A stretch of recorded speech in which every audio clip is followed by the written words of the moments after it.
A year ago, my life had collapsed around me.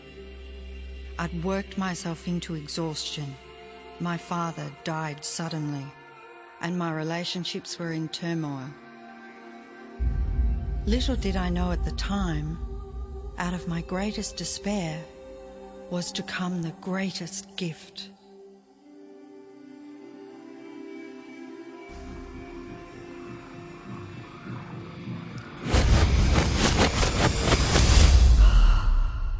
I'd been given a glimpse of a great secret.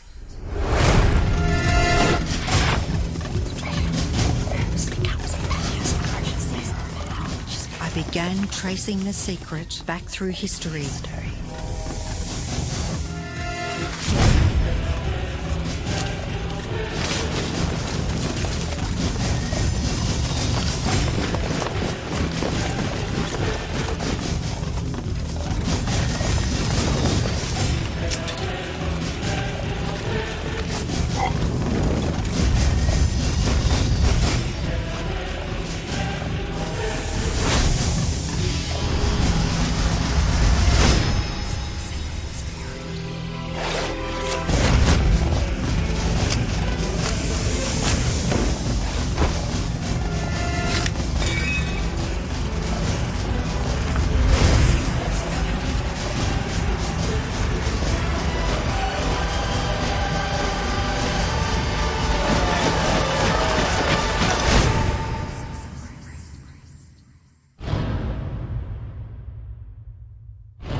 I couldn't believe all the people who knew this. They were the greatest people in history.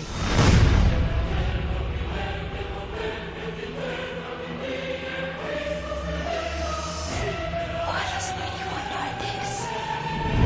All I wanted to do was share the secret with the world. I began searching for people alive today who know the secret. One by one, they began to emerge.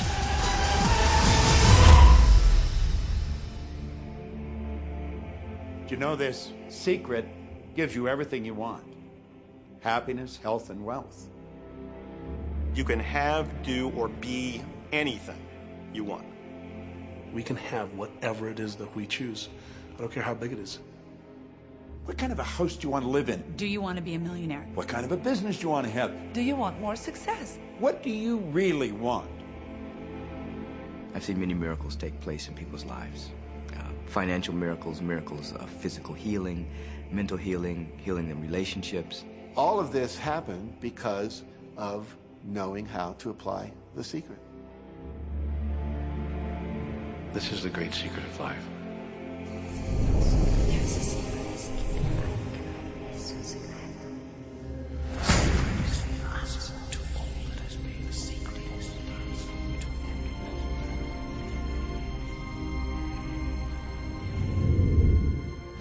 You've probably been sitting there wondering, what is the secret?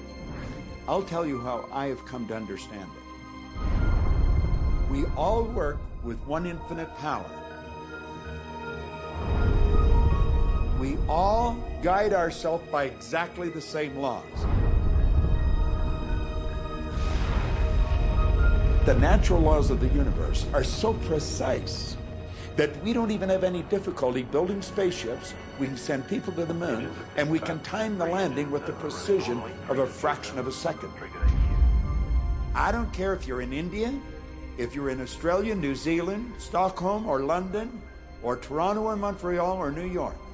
We're all working with one power, one law. It's attraction. The secret is the law of attraction. Everything that's coming into your life, you are attracting into your life. And it's attracted to you by virtue of the images you're holding in your mind. It's what you're thinking. You see, whatever is going on in your mind, you are attracting to you. Now, wise people have always known that. You can go right back to the ancient Babylonians. They've always known this. It's a small, select group of people. Why do you think that 1% of the population earns around 96% of all the money that's being earned? Do you think that's an accident? It's no accident. It's designed that way. They understand something. They understand the secret. And you are being introduced to the secret. The simplest way for me to look at the law of attraction is if I think of myself as a magnet, and I know that a magnet will attract to it. Very basically put, the law of attraction says that like attracts like. But we're really talking at a level of thought. Our job as humans is to hold on to the thoughts of what we want, make it absolute clear in our minds what we want, and from that we start to invoke one of the greatest laws in the universe, and that's the law of attraction. You become what you think about most, but you also attract what you think about most. If you see it in here, you're going to hold it here. And that principle can be summed up in 3 simple words. Thoughts become things. What most people don't understand is a thought has a frequency.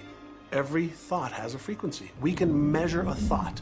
And so if you're thinking that thought over and over and over again, or if you're imagining in your mind, okay, having that brand new car, having the money that you need, building that company, finding your soulmate, if you imagine what that looks like, you're emitting that frequency on a consistent basis. Thoughts are sending out that magnetic signal that is drawing the parallel back to you. See yourself living in abundance, and you will attract it.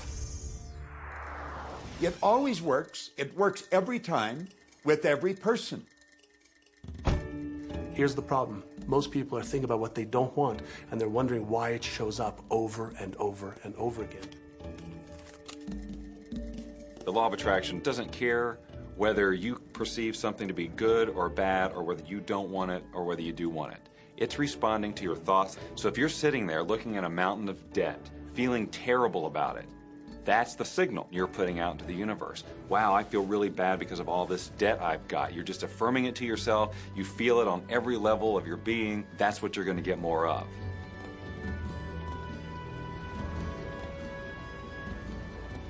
So when you're looking at that thing you want and you're saying yes to it, you're activating a thought. And the law of attraction is responding to that thought and bringing you things that match that. But when you're looking at something that you do not want and you shout no at it, you're actually not pushing it away. Instead, you're activating the very thought of what you do not want, and now law of attraction is lining those things up for you also. This is a universe that is based upon attraction. Everything is about attraction. The law of attraction is always working. Whether you believe it or understand it or not, it's always working. You might be thinking about the past or the present or the future, but whether you're remembering or observing or imagining, still in that process you are activating thought. And law of attraction, which is the most powerful law in the universe, is responding to your thought. Creation is always happening.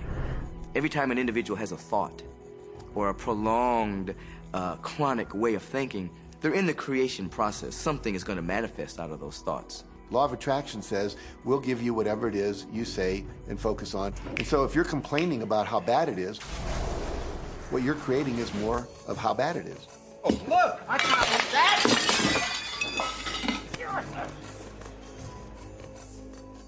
I had a student named Robert. Robert was a gay man, and he was taking an online course I have, part of which entails email access to me. And he outlined all of the grim realities of his life. In his job, all the people ganged up on him. And it was constantly stressful because of how nasty they were with him. When he walked down the street, he said every block he was accosted by homophobic people who wanted to abuse him in some way. He was wanting to become a stand-up comedian. And when he went out and did a stand-up comedy job, everybody heckled him about being gay. And his whole life was one of a lot of unhappiness and misery, and it all focused around this idea of being attacked because he was gay. I began to teach him that he was focusing on what he did not want. I directed him back to his email that he sent me and said, read it again. Look at all the things you do not want that you're telling me about. And I can tell you're very passionate about this. When you focus on something with a lot of passion, it makes it happen even faster. And then he really started taking this thing about focusing on what you want to heart. And he began really trying it. What happened within the next 6 to 8 weeks was absolutely a miracle. He said that all the people in his office that had been harassing him either transferred to another department, quit working at the company, or started totally leaving him alone, and he began to love his job. He noticed that when he was walking down the street that nobody came up to him and harassed him anymore. They just weren't there. I'm a very, very gay man. When he went and did his stand-up comedy routines, he started getting standing ovations and nobody was heckling him. His whole life changed because he changed from focusing on what he did not want, what he was afraid of, what he wanted to avoid, to focusing on what he did want. So we may be very positive in our outlook and orientation, and we tend to attract positive people and positive events and circumstances. We may be very negative in our orientation or very angry, in which case we tend to attract negative, angry people and negative, angry circumstances. And so you end up attracting to you the predominant thoughts that you're holding in your awareness, whether those thoughts are conscious or whether they're unconscious. That's the rub. If you look very carefully when it comes to the secret and the power of our mind and the power of our intention in our daily lives, it's all around us. All we got to do is open our eyes and look. You see law of attraction evidenced in your society when you see that the one who speaks most of illness has it, when you see that the one who speaks most of prosperity has it. Law of attraction is evident everywhere around you if you are understanding what it is. It has to do with you being a magnet, attracting thought, attracting people, attracting events, attracting lifestyle. Indeed, everything that you bring into your experience, you bring because of this powerful law of attraction. I mean, I'm not talking to you from the point of view of just wishful thinking or imaginary craziness. I'm talking to you from a deeper, basic understanding. Quantum physics really begins to point to this discovery. It says that you can't have a universe without mind entering into it, that the mind is actually shaping the very thing that is being perceived. Now, if you don't understand it, doesn't mean you should reject it.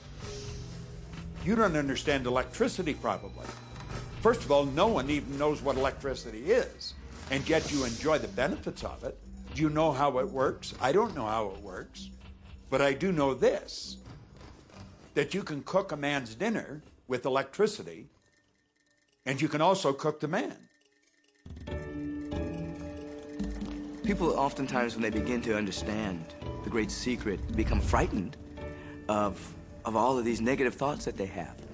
Two things they need to be aware of. One, it has been proven now scientifically that an affirmative thought is hundreds of times more powerful than a negative thought.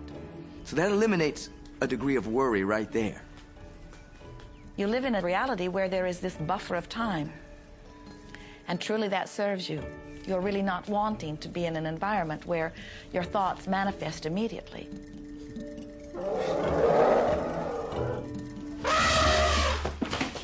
The evidence is long in coming, and that is really a good thing.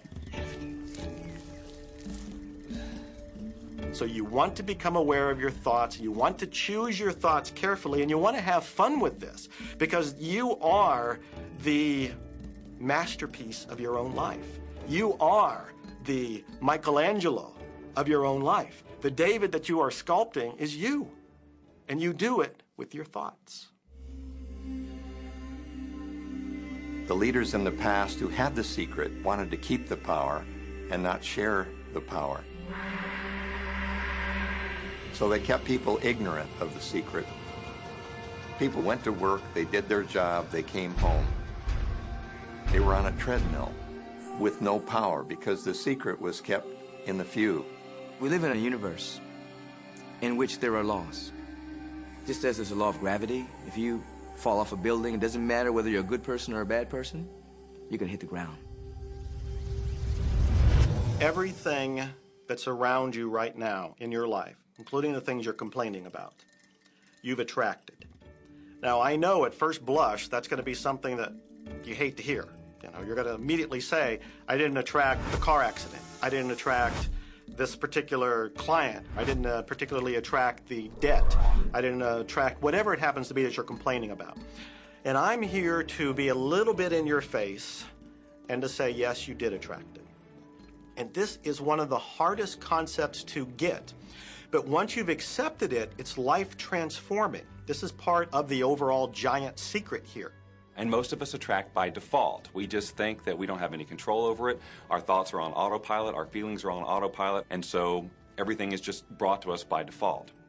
Now, if this is your first time to hear this, it may feel like, oh, I have to now monitor my thoughts. This is going to be a lot of work. It will seem like that at first, but that's where the fun begins. We do not encourage that you try to monitor your thoughts. That will sort of make you crazy. There are so many thoughts coming to you from so many different directions about so many different subjects. That's where your emotional guidance system comes in. Your emotions, your emotional guidance system is what helps you to understand what you're thinking. So your thoughts cause your feelings. The emotions are this incredible gift that we have to let us know what we're attracting. There are only two emotions from our perspective. One feels good and one feels bad. You call them all sorts of different things, but essentially, all of those negative emotions, whether you call it guilt or anger or frustration, all feel much the same. They do not feel good. And all of those are guidance saying that which you are thinking about right now is not in line with what you are really wanting. On another level, it's called bad frequency or bad vibes or whatever you want to call it. The one that feels good, that feeling of hope or happiness or love, that good feeling, that positive emotion, is guidance saying that which you are thinking right now is in alignment with what you are wanting. So it's really so simple. It's right there. The answer is, what am I attracting right now? Well, how do you feel? I feel good. Well, good. Keep doing that. Our feelings are a feedback mechanism to us about whether we're on track or not, whether we're on course or off course. The better you feel, the more in alignment you are. The worse you feel, the more out of alignment you are. What you are doing as you are moving through the variety of your day-to-day experience is you are offering thoughts that are literally formulating your future experience. And you can tell by the way you feel if the things that you're moving toward will please you when you get there.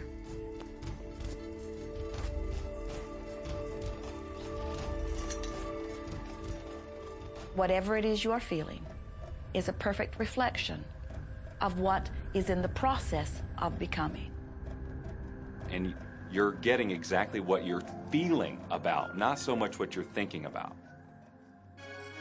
That's why people, if they stub their toe out of bed, they tend to spiral.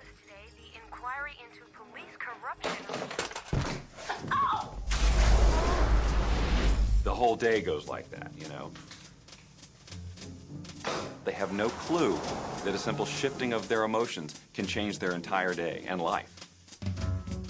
If you start out having a good day and you're in that particular happy feeling, as long as you don't allow something to change your mood, you're going to continue to attract, by the law of attraction, more situations, circumstances, people that sustain that happy feeling. Good days, bad days, rich get richer, poor get poorer. It's all about what these people are predominantly and continually feeling. You can begin right now to feel healthy. You can begin to feel prosperous. You can begin to feel the love that's surrounding you, even if it's not there. And what will happen is the universe will correspond to the nature of your song. The universe will correspond to the nature of that inner feeling and manifest, because that's the way you feel. So basically what you focus on with thought and feeling is what you attract into your experience, whether or not it's something you want. What you think and what you feel and what manifests is always a match. every single time, no exception. It's hard to swallow. But when we can begin to open ourselves up to that, the ramifications are awesome. It means that whatever thought has done in your life, it can be undone through a shift in your awareness.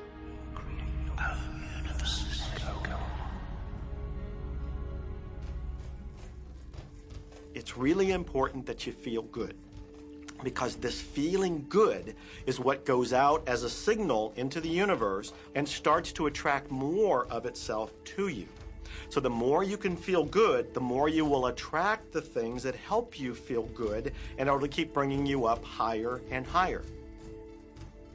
When you're feeling down, do you know that you can change it like that? Put on a beautiful piece of music. Start singing. That'll change your emotion. Or think of something beautiful. Think of a baby. Maybe one you love. And dwell on it. Really keep that thought in your mind. Block everything out, put that thought. I guarantee you'll start to feel good. This principle applies to your family pet, for instance, which I believe are wonderful because they put you in a great emotional state. When you feel love for your pet, that's a great state of love. It's going to bring goodness into your life. What a gift that is. And when you begin to get the hang of this, when you begin to guide your thoughts based upon the way they feel, and you begin to notice the correlation between what you're feeling and thinking and what's coming back to you, before you know it, you will know that you are the creator of your own reality. And those who are watching from a distance will stand in amazement at the perfect life you live. Since I learned the secret and started applying it to my life has truly become magical. I think the kind of life that everybody dreams of, and I live on a day-to-day basis. I live in a $4.5 million mansion. I have a wife to die for. I get to vacation in all the fabulous spots of the world. I've climbed mountains, I've explored, I've been on safaris. And all of this happened and continues to happen because of knowing how to apply the secret. Life can be absolutely phenomenal, and it should be, and it will be, when you start using the secret.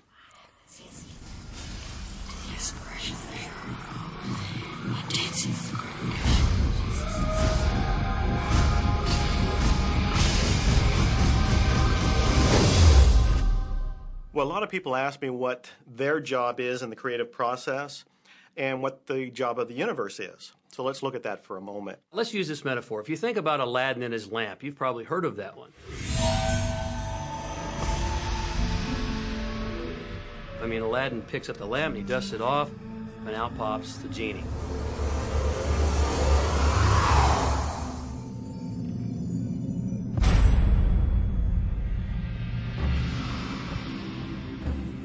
And the genie always says one thing. Your wish is my command. If you trace the story back to its origins, you know, we now think that there's 3 wishes, but if you trace the story back to its origins, there's absolutely no limit whatsoever to the wishes. Think about that one.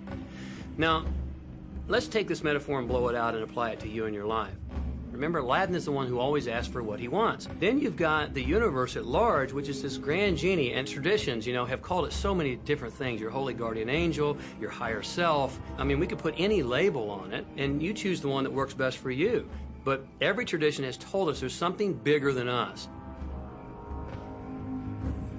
And the genie always says one thing. Your wish is my command.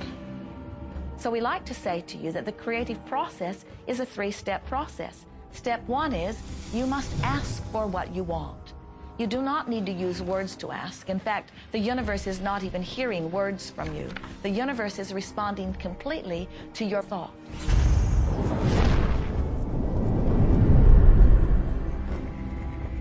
What do you really want?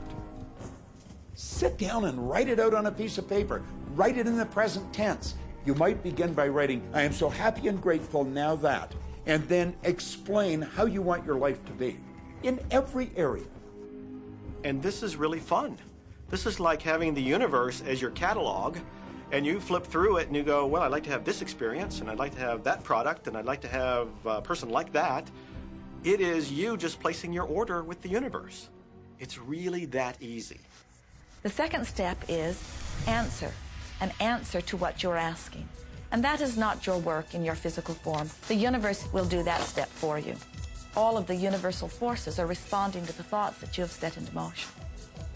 Your wish is my command. And the universe will start to rearrange itself to make it happen for you.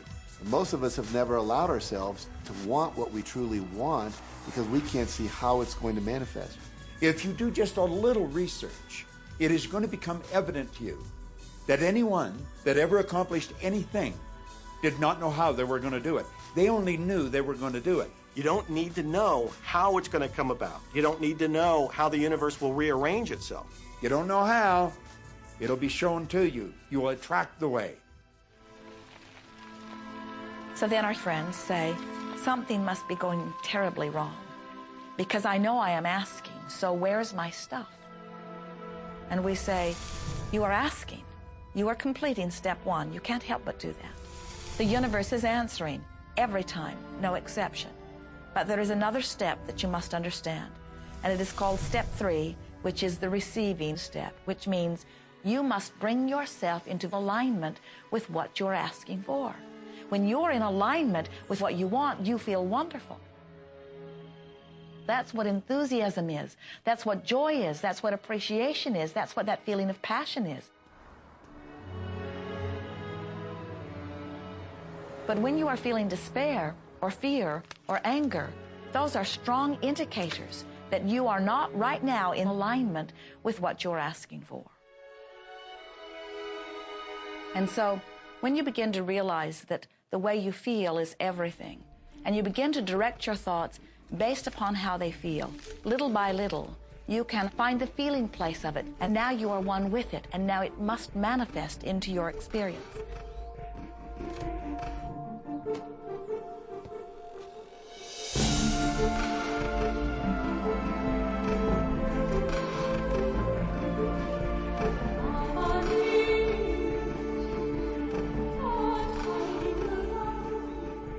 And when you turn that fantasy into a fact, you're in the position to build bigger and better fantasies.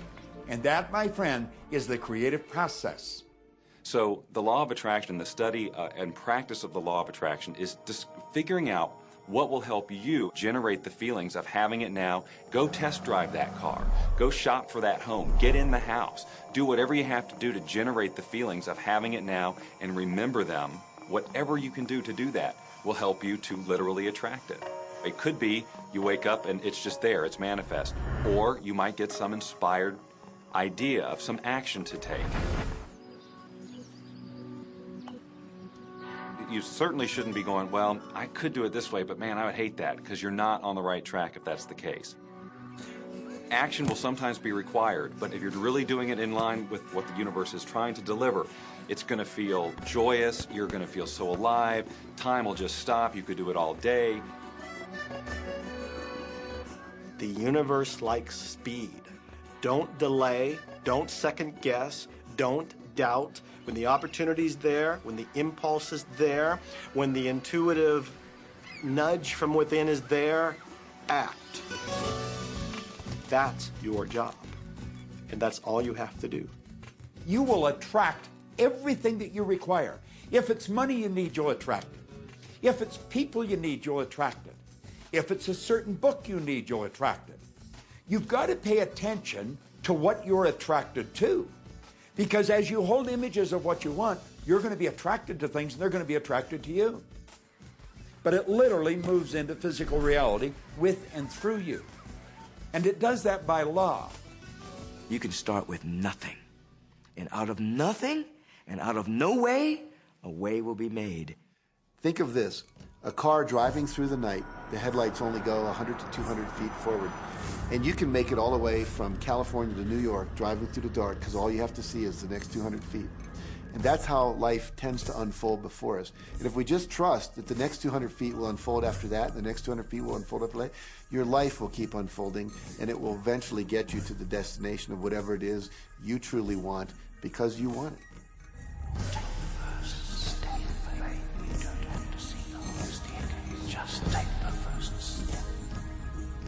Well, another thing people wonder about is how long is this going to take? How long will it take to manifest the car, the relationship, the money, whatever it happens to be?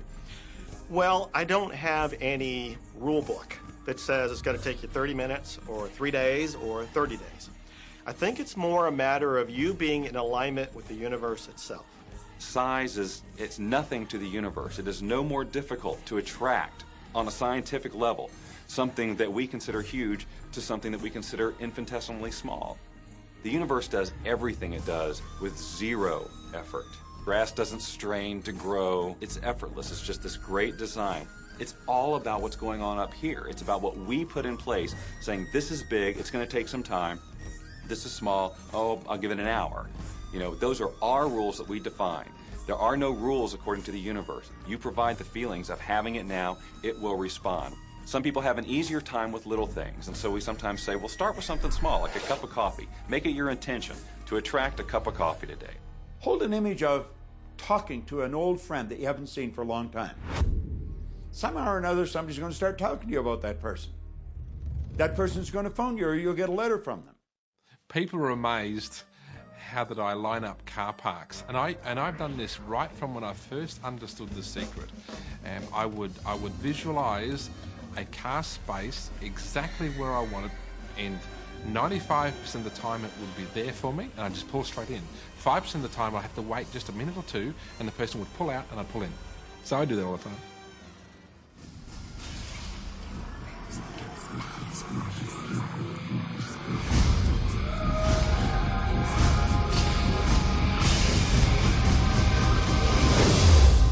A lot of people feel stuck or in prison or confined by their current circumstances.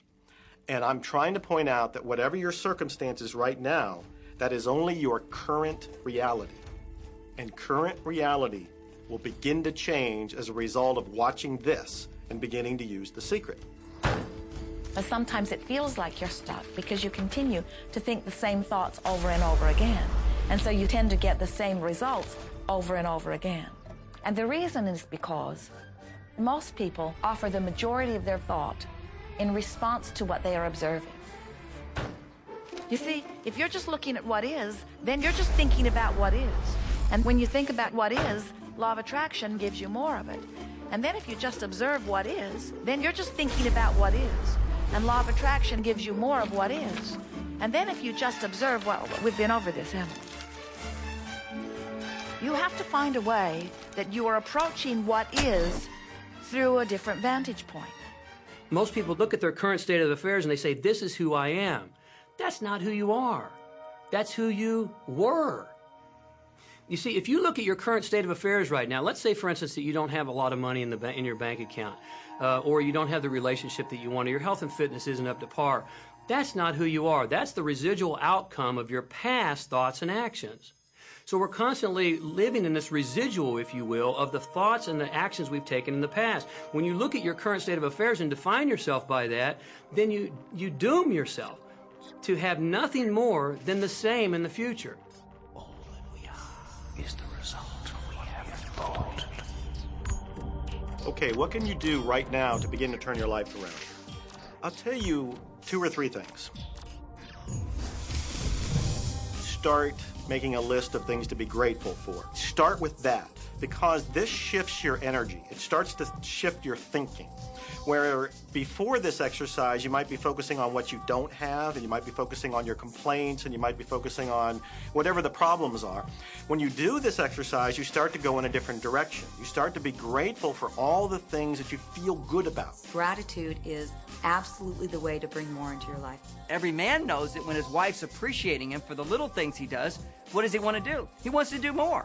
It's always about appreciation. It pulls things in. It attracts support. I've said for many years that whatever we think about and thank about, we bring about.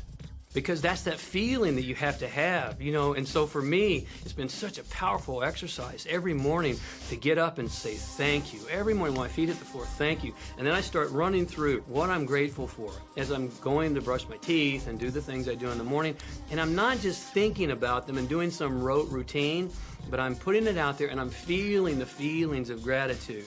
Because as soon as you start to feel differently about what you already have, you will start to attract more of the good things, more of the things you can be grateful for. Because you can look around and say, well, look, I don't have the car I want, I don't have the house I want, I don't have the health I want, I don't have the spouse I want. Oh, back up, back up. Those are all the things you don't want.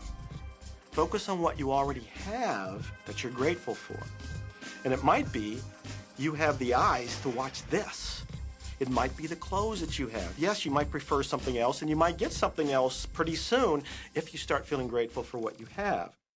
I think everybody goes through times when they say, oh man, things aren't working right, or things are going bad, and there were some things going on in my family, and I found a rock. I was just sitting here holding this rock. You might see me carrying around. I found a rock. I stuck it in my pocket, and I said, you know what? Every time I touch this rock, I'm going to think of something that I'm grateful for.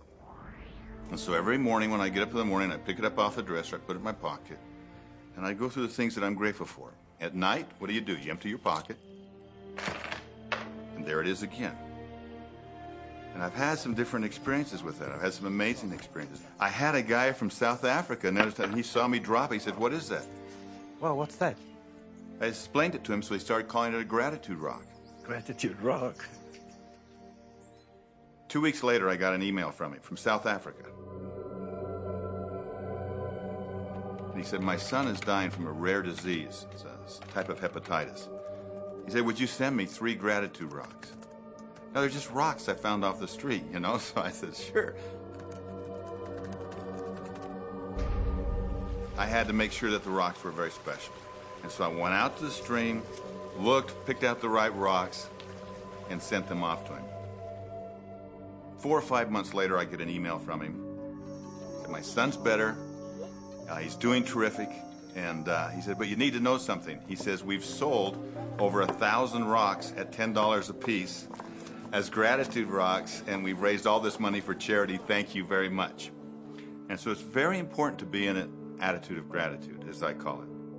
Another thing that I would suggest that you do right now to turn your life around, and this is so huge that I can't find the words to describe just how powerful this can be for you.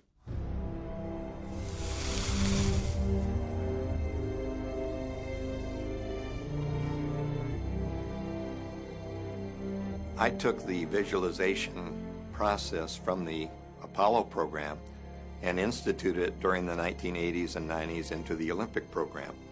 And it was called Visual Motor Rehearsal. When you visualize, then you materialize. And the interesting thing about the mind is we took Olympic athletes and then hooked them up to sophisticated biofeedback equipment and had them run their event only in their mind. Incredibly, the same muscles fired in the same sequence when they were running the race in their mind as when they were running it on the track. How could this be? Because the mind can't distinguish whether you're really doing it or whether it's just a practice. I think if you've been there in the mind, you'll go there in the body. When you're visualizing, when you've got that picture playing out in your mind, always and only dwell upon the end result.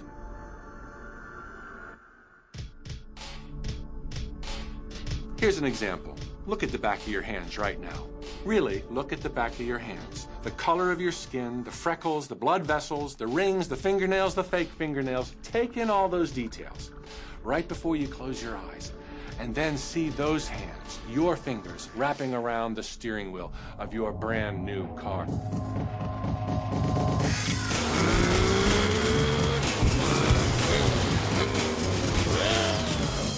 This is such a holographic experience, so real in this moment, that you don't even feel like you need the car because it feels like you already have it. It's the feeling that really creates the attraction, not just the picture or the thought. And I think for a lot of people, they think, well, if I think positive thoughts, or if I visualize having what I want, that'll be enough. But if you're doing that and still not feeling abundant or feeling, loving and joyful, then it doesn't, from my mind, really create the power of the attraction. This is where the secret actually moves into action. You put yourself in the feeling place of really being in that car, not, oh, I wish I could get that car, or someday I'll have that car, because that's a very definite feeling associated with that. It's not in the now, it's not, it's in the future. If you stay in that feeling, it will always be in the future. Feel the joy, feel the happiness, no matter how silly it seems in that dark and quiet room, and you're going, woohoo! Do it! A lot of people will say, come on, do I have to do that? How bad do you want change?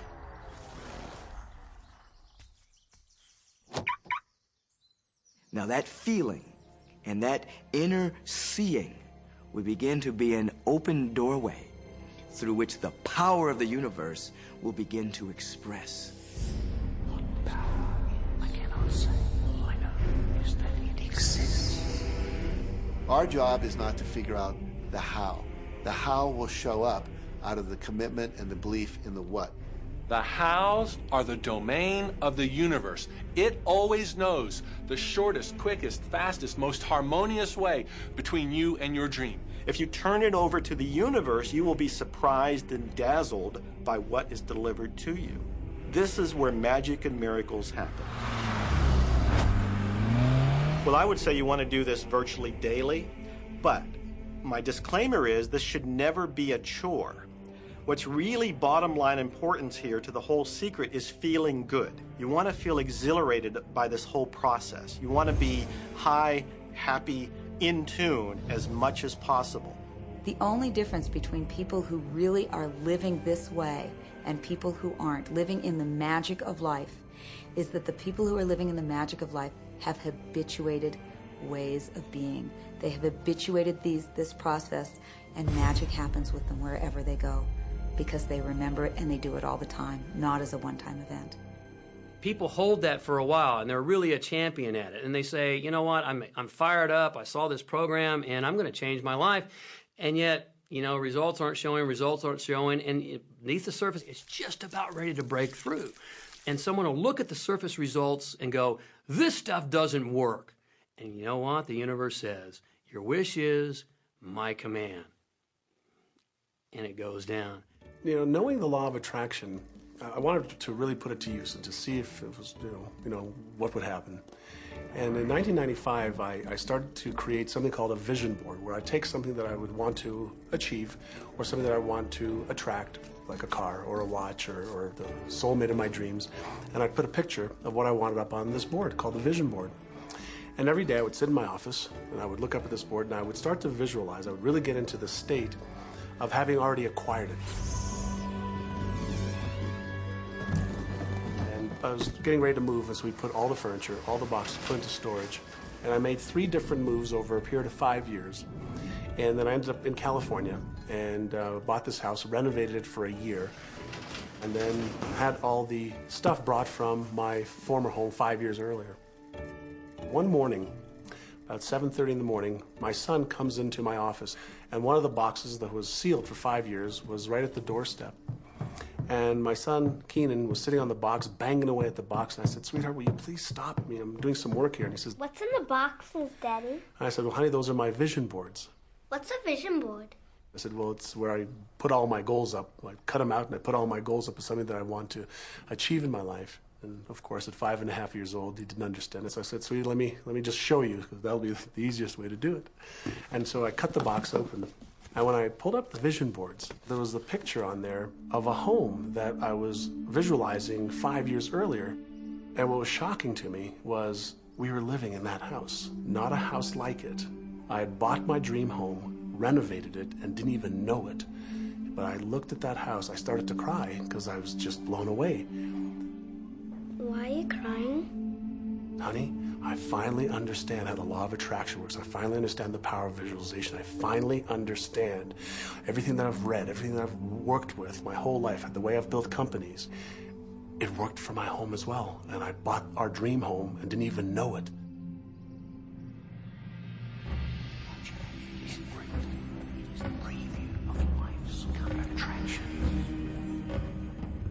Decide what you want.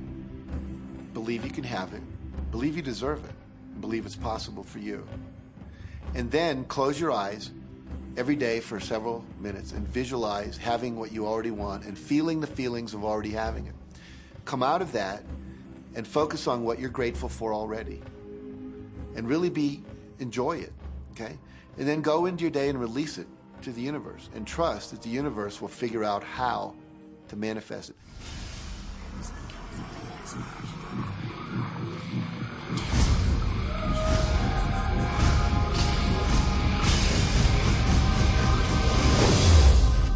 No, The Secret was definitely a real transformation for me because I grew up in a family where my dad was very negative, thought that rich people were people that had ripped everyone off, thought that anyone who had money, must have deceived somebody. And so I grew up with a lot of beliefs about money, that if you had it, it made you bad. Only evil people have money. And, money doesn't grow on trees. That was a big one. Who do you think I am, Rockefeller? That was one of his favorite phrases. So I grew up truly believing that life was difficult, that it was hard, you had to struggle. And it was only when I met W. Clement Stone that I literally began to shift my life. Whatever the mind of man can conceive and achieve. When I was working with Stone, he said, I want you to set a goal that's so big that if you achieved it, it would blow your mind. And you would know it's only because of what I've taught you that you would have achieved this goal. Well, at the time, I was making about $8,000 a year. And for some reason, I wanted something that was really measurable. So I said, I want to make $100,000 in a year. Now, I had no idea how I could do that. I saw no strategy, no possibility, but I just said, I'm going to declare that, I'm going to believe it, I'm going to act as if it's true, and release it. And so I did that. And one of the things he taught me was every day to close your eyes and visualize the goal as if it's already achieved. And I had actually made a $100,000 bill that I put on the ceiling. So the first thing I'd see when I woke up, I'd look up and there it was. It would remind me that this was my intention. And then I would close my eyes and visualize having this $100,000 a year lifestyle. And interestingly enough, nothing major happened for about 30 days. I didn't have any great breakthrough ideas. No one was offering me more money. And all of a sudden, I was in the shower. It was about 4 weeks into it, and I had a $100,000 idea. It just came right into my head. I had a book I had written, and I said, if I could sell 400,000 copies of my book at $0.25 each, that'd be $100,000. Now, the book was there, but I never had this thought. And one of the secrets, I think, is that when you have inspired thought, you have to trust it and you have to act on it. Now, I didn't know how to do that. I didn't know how I was going to sell 400,000 copies. We'd never done that. And then I saw the National Enquirer at the supermarket. I had seen that millions of times, and it was just background. And all of a sudden, it jumped out of me as foreground, and I thought, wow, if readers knew about my book, certainly 400,000 people would go out and buy it. And about 6 weeks later, I gave a talk at Hunter College in New York to 600 teachers, and this lady comes up at the end and she says, that was a great talk. I'd like to interview you. Let me give you my card. And I said, who do you write for? I'm a freelancer, but I sell most of my stuff to the National Enquirer. And I had this little theme from the Twilight Zone went off in my head. You're like, whoa, this stuff's really working. So that article came out, and our book sales started to take off. But the point I want to make is that I was attracting into my life all these different events, including this person. And to make a long story short, I did not make $100,000 that year. We made $92,327. But do you think we were like depressed and going, this doesn't work? No, we were going, whoa, this is amazing. And so my wife said to me, wow, if it works for 100,000, you think it'll work for $1 million? And I said, I don't know. I think so. Let's try it. My publisher actually wrote me a check as a royalty check for our first Chicken Soup for the Soul book. And he actually put a smiley face in his signature because it was the first $1 million check he'd ever written. And so I know from my own experience, because I wanted to test it, does this secret really work? And when we put it to the test, it absolutely worked. And now I live my life from that every single day. Well, I can just imagine what a lot of people that are watching this are thinking. And that is, how can I attract more money into my life? How can I get more of the green stuff? How can I get more wealth and prosperity? How can I, when I love my job, deal with the credit card debt that I have? And the realization that maybe there's a ceiling on the money that can come in because it's coming to me through my job. How can I bring in more? Intend it. This goes back to one of the things we've been talking about throughout the whole secret. Your job is to declare what you would like to have from the catalog of the universe. Well, if cash is one of them, say how much you would like to have. I would like to have $25,000 unexpected income within the next 30 days. or whatever it happens to be. It should be believable for you. Most people have a goal of getting out of debt. That'll keep you in debt forever. Whatever you're thinking about, you will attract. You'll say, but it's get out of debt. I don't care if it's get out or get in. If you're thinking debt, you're attracting debt. Set up an automatic debt repayment program and then start to focus on prosperity. So many times people say to me, well, I'd like to double my income in the next year. But then you look at their actions and they're not doing the things that are going to make that happen. And they'll turn right around and go, well, I can't afford that. Okay, guess what? Your wish is my command. As you are fussing about not having enough money, as you are talking to your friend about not having enough money, as you are feeling unhappy about not having enough money, you are actually activating within yourself or continuing the activation of a thought that is very different from the desire that you have launched. What it just comes down to is you just can't want more money and focus upon not enough. When I first understood the secret, I was getting bills. Every day I'd get a bunch of bills in the mail. And I thought, how do I turn this around? The law of attraction states that what you focus on, you will get. So I got a bank statement. I whited out the total and I put a new total in there. I put exactly how much I wanted to see in the bank. So I thought, what if I just visualize checks coming in the mail? So I just visualize a bunch of checks coming in the mail. Within just 1 month, things started to change. And it is amazing. Today, I just get checks in the mail. I get a few bills, but I get more checks than bills. I grew up on you have to work hard for money, you have to work hard for money. And so I replaced that with money comes easily and frequently. Now, in the beginning, it feels like a lie, right? There was a part of your brain that will say, oh, you liar, it's hard. So you have to know it's this little tennis match that will go on for a while. When it comes to creating wealth, wealth is a mindset. It's all about how you think. I'd say 80% of my coaching that I do one-on-one with folks is about their psychology and the way they think. And I know when people are listening, they say, oh, well, you can do it, I can't.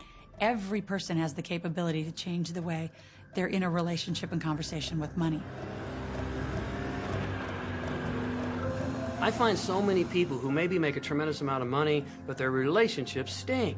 That's a technical term, by the way. And that's not wealth. It really isn't. You can go after the money and you might get rich, but it doesn't guarantee you'll be wealthy.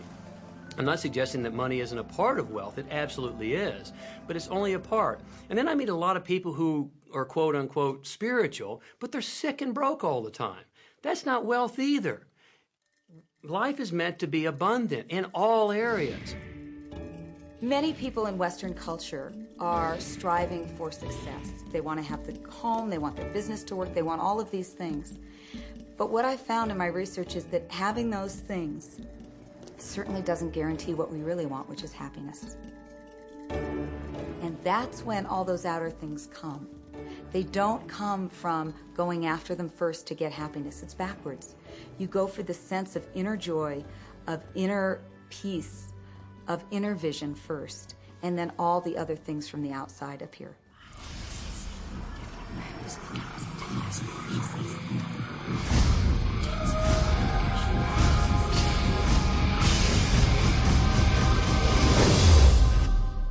The secret means for me actually that we are creators of our universe, and that every wish of what we want to create will manifest in our life. Therefore, it's very important what you wish, what your thoughts are, what your feelings are, because it will manifest. Now, one day I went into somebody's home, and he was an art director of a very famous film producer. And in every corner, he had this beautiful image of a woman, a naked woman dressed with a fabric, kind of doing this, kind of saying, oh, I don't look at you, I don't see you, And I said, I think you have trouble in your romance. Are you a clairvoyant or something? No, but look, 7 places you have exactly that woman. But I love that kind of painting. I painted it myself. That's even worse, I said, because you put all your creation and your creativity in it. Now, he's this gorgeous-looking man. He has all these actresses around him because that's the work he does. He doesn't get romance. I said, what do you want? Well, I want to date 3 women a week. Okay, paint yourself with 3 women and hang it in every corner.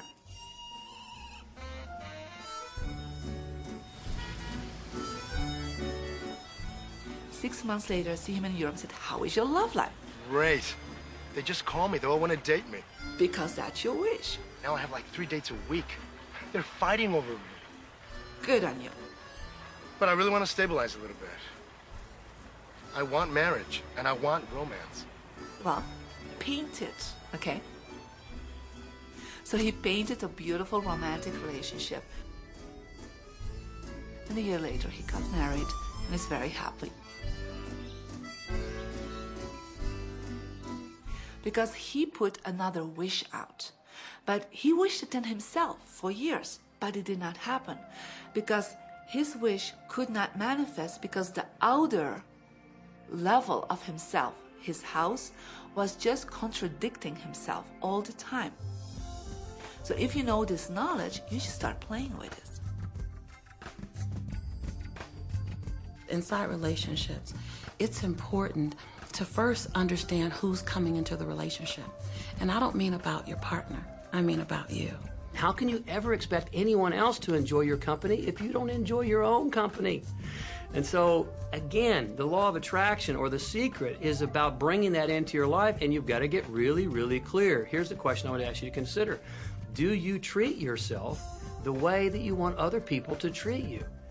You become the solution for you. Don't now you owe me and you need to give me more. Instead, give more to yourself. Take time off to give to yourself, in a sense, to fill yourself up to fullness, to where now you can overflow in giving. I got into many relationships expecting my partner to show me my beauty. I needed to see him showing me my beauty because I didn't feel beautiful. Because when I was growing up, my sheroes were Charlie's Angels, or the Bionic Woman, Wonder Woman. And though they were wonderful women, none of them looked like me. It wasn't until I stopped and I fell in love with Lisa, full lips, round hips, mocha skin, afro, that the rest of the world began to fall in love with Lisa. There's something so magnificent about you. I have been studying me for 44 years. I want to kiss myself because you're going to get to love yourself. I'm not talking about conceit. I'm talking about a healthy respect for yourself. And as you love yourself, you'll love others. Sometimes people will say, those people at work are so negative, or the man I live with is so angry, or my children are so worrisome to me. And we say, you must orient yourself to the best part of those people who surround you. We encourage that you get a notebook and that you make a list of the positive aspects of the people that you spend a lot of time with.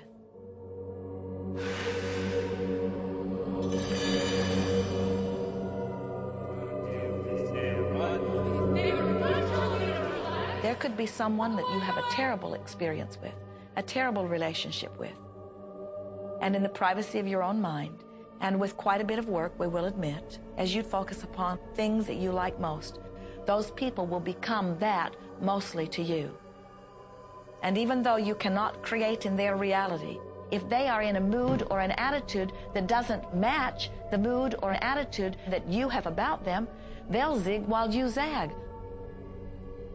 Law of attraction will not put you in the same space together. Your frequencies don't match up. If you knew your potential to feel good, you would ask no one to be different so that you can feel good. You would free yourself of all of that cumbersome impossibility of needing to control the world or control your mate or control your child. You are the only one who creates your reality. For no one else can think for you. No one else can do it. It is only you. Every bit of it you.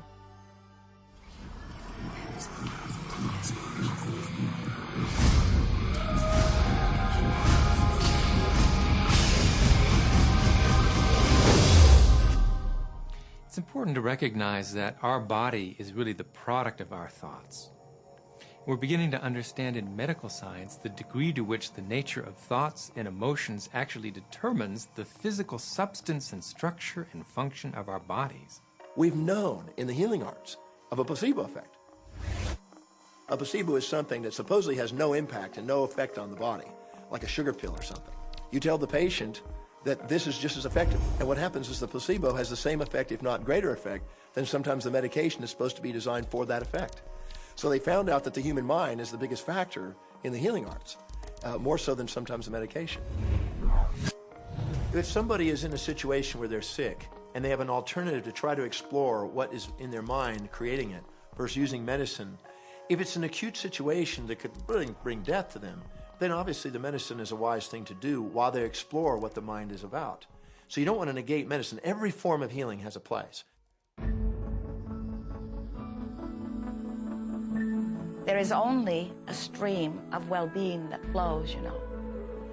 It is a stream of pure positive energy. And the universe, all that we know, is abundant with only that. This is a world that is based upon well-being, and well-being dramatically abounds. And when you are allowing that stream to flow in its fullness, you feel very, very good. And when you are pinching it off a bit, you feel not so good.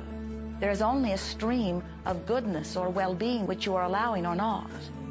And your magnificent emotions are telling you what the mix is, how you're doing in your allowing or your resisting of this connection. You know people who have had terminal disease. Stop and think of the word dis-ease. Hyphenate the word. That's a body that's not at ease. We've got 1,000 different diagnoses and disease out there. They're just the weak link.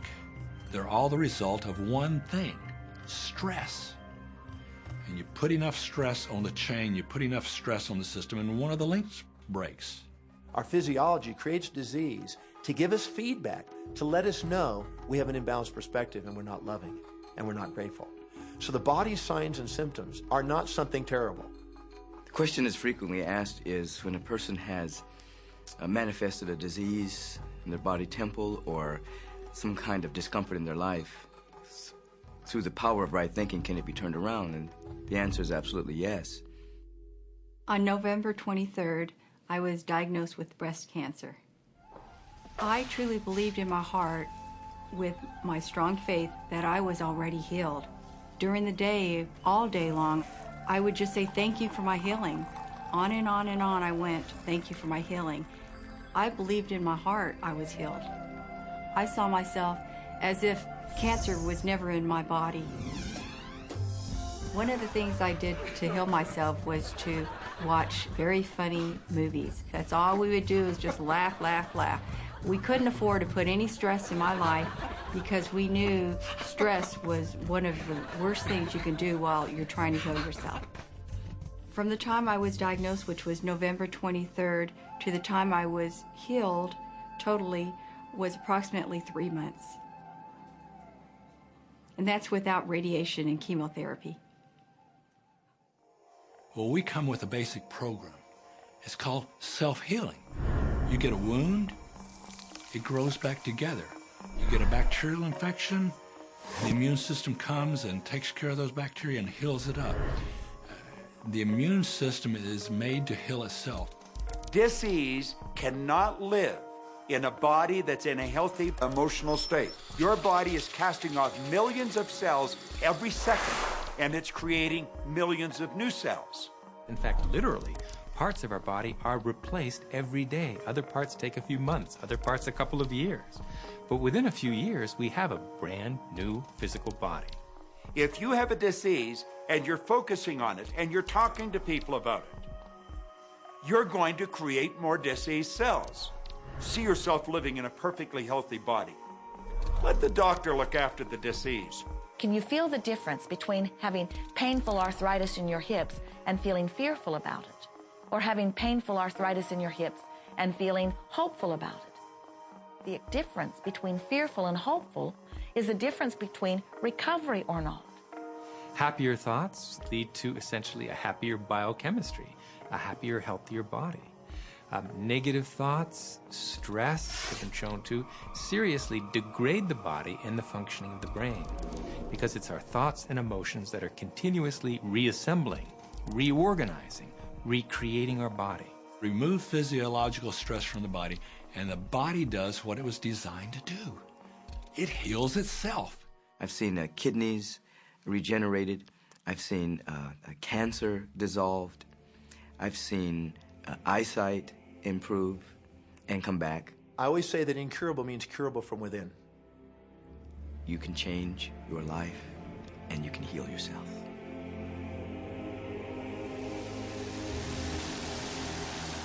Well, my story begins on March 10, 1981. It really changed my whole life. It was a day I'll never forget. I crashed an airplane.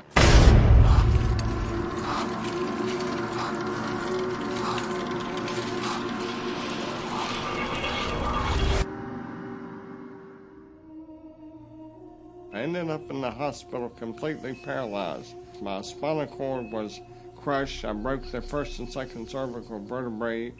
My swallowing reflex was destroyed. I couldn't eat or drink. My diaphragm was destroyed. I couldn't breathe. All I could do was blink my eyes.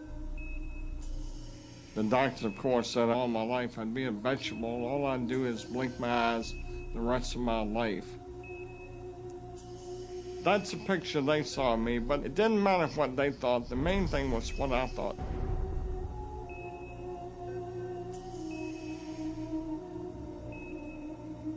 I picture myself being a normal person again, walking out of that hospital.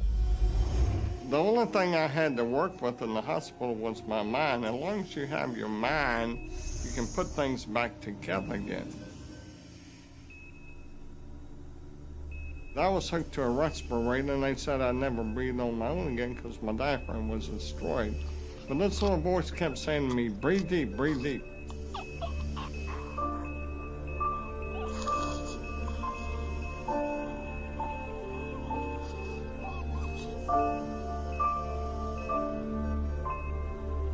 Finally, I was weaned from it. They were at a loss for an explanation. See, I could not afford to allow anything to come in my mind that would distract me from my goal and from my vision.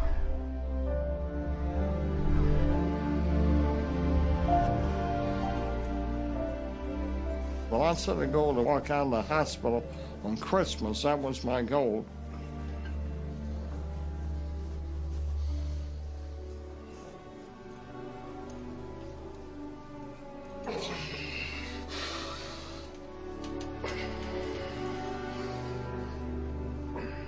Eight months later, I walked out of the hospital on my own 2 feet. They said it couldn't be done. That's a day I will never forget. For people that are sitting out there right now watching this program that are hurting, if I wanted to sum up my life and sum up for people what they can do in life, I would sum it up this way in 6 words. Man becomes what he thinks about.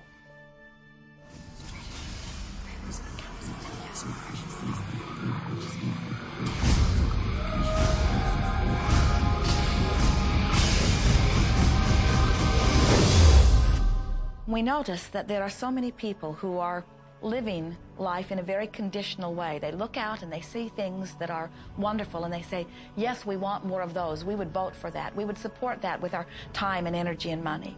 But then they look out and they see things that they do not want, terrible things that they do not want to live and that they do not want to see others live. And they say, we've got to do something about getting rid of those things. But they don't realize that as they push against the unwanted, they add power to it. In this world, there is a war against poverty and a war against cancer and a war against teenage pregnancy and a war against terrorism and a war against violence and a war against terrorism. We mentioned that there's a war against terrorism, and all of this pushing against is only adding to, because you can't say no and make it go away. When you shout no, law of attraction is lining that up. The reason that what you resist persists is because if you're resisting something, you're saying, no, I don't want this thing because it makes me feel this way, the way I'm feeling right now. So you're just putting out this really strong emotion of, wow, I really don't like this feeling, and it's there, and it just comes racing towards you. You know, the anti-war movement creates more war. The anti-drug movement has actually created more drugs because we're focusing on what we don't want, drugs. People will say, well, shouldn't I focus upon that? That is true. And we say, that is like saying, because someone gave their attention to something they did not want long enough that now it is manifested, I should do it too. And we say, we don't really understand that reasoning. Mother Teresa was brilliant. She said, I will never attend an anti-war rally. If you have a peace rally, invite me. You know, she knew. She understood the secret. I mean, look what she manifested in the world. So if you're anti-war, be pro-peace. If you're anti-hunger, be pro people having more than enough to eat. If you're anti a particular politician, be pro his opponent. Often elections are tipped in the favor of the person that people are really against because he's getting all the energy and all the focus. You want to focus on what you want, not what you don't want. It's okay to notice what you don't want because that gives you contrast to say, well, this is what I do want. But the fact is that the more you talk about what you don't want or talk about how bad it is, read about all of that all the time, and then say, oh, how terrible it is, well, you're creating more of that. You know, so many times people say to me, well, James, I have to be informed. Maybe you have to be informed, but you don't have to be inundated.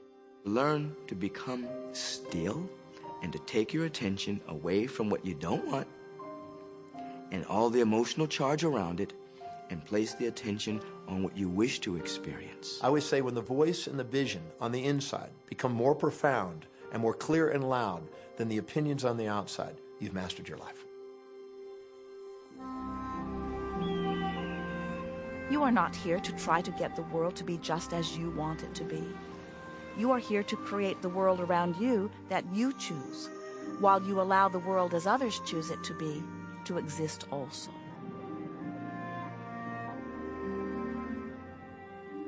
One of the questions I get almost all the time, and it's probably on somebody's mind right now if it's not on yours, and that's the idea that, well, if everybody uses The Secret and they all treat the universe like a catalog, aren't we going to run out of stuff? Won't everybody just make a run for it and bust the bank? What's beautiful about the teaching of the Great Secret is that there's more than enough to go around for everyone. There is a lie that acts like a virus within the mind of humanity. And that lie is there's not enough good to go around. There's lack, and there's limitation, and there's just not enough. That lie has people living in fear, greed, stinginess, and those thoughts of fear, greed, stinginess, and lack become their experience. So the world has taken a nightmare pill. Now the truth is, there's more than enough good to go around. There's more than enough creative ideas. There's more than enough power. There's more than enough love. There's more than enough joy. All of this begins to come through a mind that is aware of its own infinite nature. Every great teacher who's ever walked the planet has told us that life was meant to be abundant. And so, just when we think that resources are dwindling, we find new resources to achieve the same things. And so even though we say we have lack, it's because we don't open up our vision and see all of what's around us. You know, when everybody starts to live from their heart and go for what they want, they don't go for the same things. That's the beauty of this. We don't all want BMWs. We don't all want the same person. We don't all want the same experiences. We don't all want the same clothing. We don't all want fill in the blank. There's enough for everyone. If you believe it, if you can see it, if you act from it, it will show up for you. That's the truth. So let the variety of your reality thrill you as you get to choose from among it those things that you're wanting. And when you see something that you want in your experience, think about it. Find the feeling place of it. Get inside of it. Talk about it and write it down. Write a script about it. Make it your reality by becoming a match to it. And when you see those things that you're not wanting in your experience, do not talk about them. Don't write about them. Don't join groups that worry about them. Don't push against them. Do your best to ignore them. Remove your attention from the things that you do not want, while you give your undivided attention to the things that you do want. Most of the leaders in the past missed the great part of the secret, which is empowering and sharing with others. This is the best time to have ever been alive in history. It's the first time we've ever had the power to gain knowledge at our fingertips.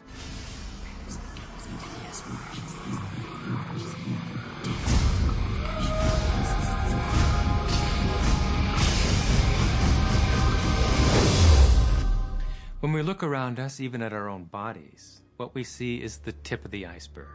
Think of this for a moment. Take your hand and look at it. Now, your hand looks solid, but it's really not. If you put it under a proper microscope, you'd see a mass of energy vibrating. Everything is made up of the exact same thing, whether it's your hand, whether it's the ocean, or whether it's a star. Everything is energy. And let me help you understand that just a little bit. There's the universe, of course, and our galaxy, and our planet, and then individuals, and then inside of this body are organ systems, and then there's cells, and then there's molecules, and then there's atoms, and then there is energy. So there are a lot of levels to talk about something on, but everything in the universe is energy. I don't care what city you're living in, you've got enough power in your body, potential power, to illuminate the whole city for nearly a week. Most people define themselves by this finite body, but you're not a finite body. I mean, even under a microscope, you're an energy field. Well, what we know about energy is this.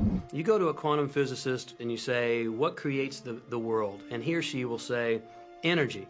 Well, describe energy. Okay, it can never be created or destroyed. It's always was, always has been. Everything that ever existed always exists. It's moving into form, through form, and out of form. Okay, great. You go to a theologian and you ask the question, what created the universe? And he or she will say, God. Okay, describe God. Always was and always has been, never can be created or destroyed, all that ever was, always will be, always moving into form, through form, and out of form. You see, it's the same description, just different terminology. And so if you think you're this meat suit running around, think again. You're a spiritual being. You're an energy field operating in a larger energy field. We're all connected. We just don't see it. There isn't an out there and an in here. Everything in the universe is connected. It's just one energy field. You are extensions of source energy, and you are here in these magnificent bodies, but your bodies have distracted you, for the most part, from who you really are. You are source energy. You are eternal beings. You are God force. You are that which you call God. Scripturally, we could say that we are the image and the likeness of God. We could say we are another way that the universe is becoming conscious of itself. We could say that we are the infinite field of unfolding possibility. All of that would be true.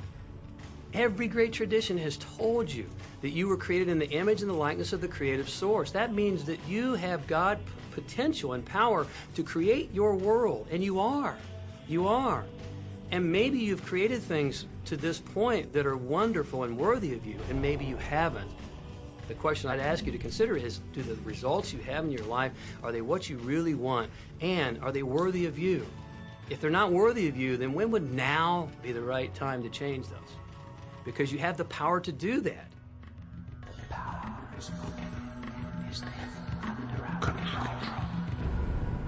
You know, a lot of people feel like they're victims in life, and they'll often point to past events, perhaps growing up with an abusive parent or in a dysfunctional family. And I would add as a parenthesis here that most psychologists believe that about 85% of families are dysfunctional. So it's like all of a sudden you're not so unique. My parents were alcoholics, my dad abused me, my mother divorced him when I was 6. From the age of 13 to 18, I was involved in street gangs. I had a severe motorcycle accident. I was homeless at one point in Dallas. I lived in poverty for 15 years in Houston. When I was a child, I had learning difficulties, and I was considered learning disabled, and I was told I would never read, write, or communicate, never amount to anything, not go very far in life. I mean, that's almost everybody's story in some form or not. So that's just called so what. The real what is, what are you going to do now? What do you choose now? Because you can either keep focusing on that or you can focus on what you want. And when people start focusing on what they want, what they don't want falls away. And that part expands and the other part disappears. We are wanting you to come to the place where you're beginning to offer your thought deliberately, where you're guiding your thoughts on purpose, where you are the creator of your own experience because you are the manager of your own thought. The beautiful thing about the law of attraction is that you can begin where you are, and you can begin to think, real thinking, and you can begin to generate within yourself a feeling tone of harmony and happiness. The law will begin to respond to that. So now you start to have different beliefs, like there is more than enough in the universe, or you have the belief that everything goes right for me. Or you have the belief that I'm not getting older, I'm getting younger. We can create it the way we want it by using the law of attraction.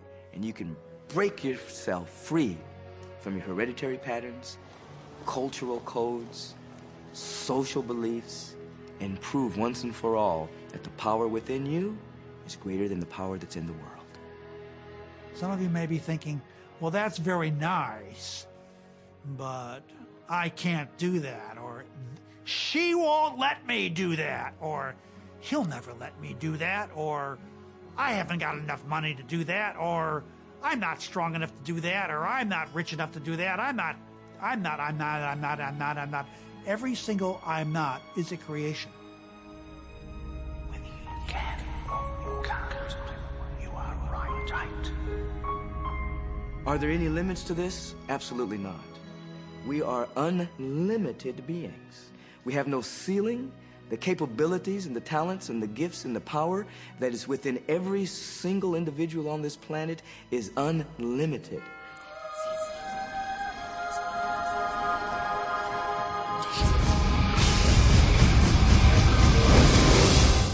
There is no blackboard in the sky on which God has written your purpose, your mission in life. There's no blackboard in the sky that says Neil Donald Walsch, a handsome guy who lived in the first part of the 21st century, who, colon, then there's a blank, you know, and all I have to do to really understand what I'm doing here, why I'm here, is to find that blackboard and find out what God really has in mind for me. But the blackboard doesn't exist. So your purpose is what you say it is. Your mission is the mission you give yourself. Your life will be what you create it as, and no one will stand in judgment of it, now or ever. It took a lot of years for me to get this, because I grew up very much with this idea that, you know, there was something I was supposed to do, and if I wasn't doing it, I was like, God wouldn't be happy with me, you know? When I really got that my primary aim was to feel and experience joy, then I began to do only those things which brought me joy. We have a saying, you know, if it ain't fun, don't do it, you know? Joy, love, freedom, happiness, laughter. That's what it is. And if you've just experienced joy sitting there and meditating for an hour, by golly, do that. If you experience joy eating a salami sandwich, then do that. When I pet my cat, I'm in a state of joy. When I walk in nature, I'm in a state of joy. So I want to constantly put myself in that state. And when I do that, then all I have to do is have the intention of what I want, and what I want manifest. So inner happiness actually is the fuel of success. Anything that makes you feel good is always going to be drawing in more. You are listening to this right now.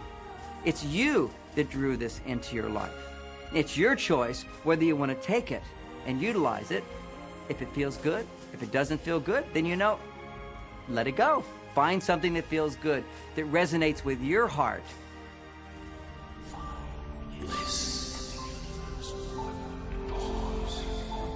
Joseph Campbell said, "Follow your bliss." We think those are the best words we have ever heard spoken from a human tongue. And if one could follow one's bliss, you would follow the trail to abundance and well-being on all subjects. Enjoy life with us, because life is phenomenal. It's a magnificent trip. You will live in a different reality, a different life, and people will look at you and say, "What do you do different than me?" Well, the only thing that is different is that you work with the secret. And then you can do and have and be things that people will say that's impossible for you to do and have and be. We're really now moving into a new era. It's the era where the last frontier is not space, as Star Trek would say, but it's going to be mind. I see a future of unbounded potential, unbounded possibilities. Remember, we're using at most 5% of the potential of the human mind. 100% human potential is the result of proper education. So imagine a world where people were using their full mental and emotional potential. We could go anywhere. We could do anything, achieve anything. See yourself with the good that you desire. Every religious book tells us that. Every great book on philosophy, every great leader, all the avatars who have ever lived. Go back and study the wise ones. Many of them have been presented to you in this program. You know what? They all understood one thing. They understood the secret. Now you understand it. And the more you use it, the more you'll understand it. You may be feeling that it would be easier to be hearing these words if they had come to you the first day of your experience upon this earth. And if we were talking to you on your first day of physical life experience, we would say to you, welcome to planet Earth.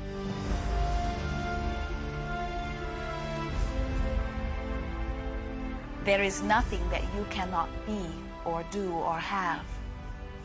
You are a magnificent creator, and you are here by your powerful and deliberate wanting to be here. Go forth, giving thought to what you are wanting, attracting life experience to help you decide what you want, and once you have decided, giving thought only unto that. Most of your time will be spent collecting data that will help you decide what it is you want. But your real work is to decide what you want and then to focus upon it. For it is through focusing upon what you want that you will attract it. That is the process of creating. I believe that you're great, that there's something magnificent about you. Regardless of what has happened to you in your life, regardless of how young or how old you think you might be, the moment you begin to think properly, there's something that is within you, there's power within you that's greater than the world, it will begin to emerge. It will take over your life. It will feed you. It will clothe you. It will guide you, protect you, direct you, sustain your very existence if you let it. Now that is what I know for sure.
Easy about this.